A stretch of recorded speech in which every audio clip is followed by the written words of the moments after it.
শুধুমাত্র কাচের একটা গ্লাসে জল আর তেল ঢেলে এত সুন্দর একটা মোমবাতি বানালাম। বানানোর পর দেখতে আরো বেশি সুন্দর লাগছে। এই ক্যান্ডেল গুলো বানানো কিন্তু খুবই সহজ। জলের ওপর মোমবাতি জ্বলছে, এই জলের মধ্যে আগুন, বিষয়টা খুব ইন্টারেস্টিং না? যেমন ইন্টারেস্টিং দেখতেও কিন্তু ততটাই সুন্দর।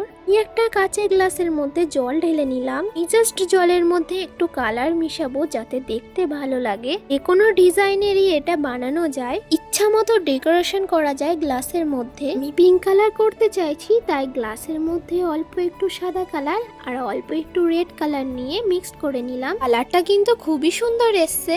এটার মধ্যে রান্নাঘরের যে রিফাইন তেল থাকে সেটাই ঢেলে নিচ্ছি। আর অর্ধেক কাজ এখানেই শেষ। এই সুন্দর জিনিসের মধ্যে এখন আগুন জ্বলবে। জল আর তেল তো একসাথে কখনোই মিক্সড হয় না। তেলটা উপরে সুন্দর করে ভেসে আছে। এখন আমার লাগবে এক টুকরো প্লাস্টিক। আমাদের ঘরে এরকম প্লাস্টিকের গ্লাস ছিল, তাই আমি কেটে নিচ্ছি তলার অংশটুকু গোল করে। চাইলে বোতলের সাইড থেকে কিছুটা অংশ কেটে এটা করা যাবে, এটা আরো বেশি ভালো হবে।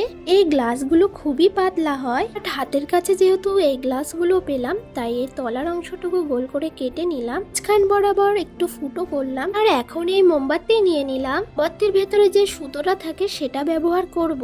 চাইলে তুলো, সুতুলি যে কোনো কিছু ইউজ করা যাবে। এই সুতোটা আমি প্লাস্টিকের ভেতরে ঢুকিয়ে দিলাম। এটা কিন্তু রিফাইন তেল দিয়ে আমি অল্প করে ভিজিয়ে নিয়েছি। এই তো আমার ওয়াটার ক্যান্ডেল বানানো শেষ। আস্তে করে ওপরে রেখে দিলাম। এখন জাস্ট আগুন জ্বালানোর পালা। দেখো জাস্ট কি পরিমাণে সুন্দর লাগে এটা। লাইট অফ করলে এটা দেখতে আরো বেশি সুন্দর লাগবে। একদম সাদামাটা ক্যান্ডেলটা বানানো আমার ডান।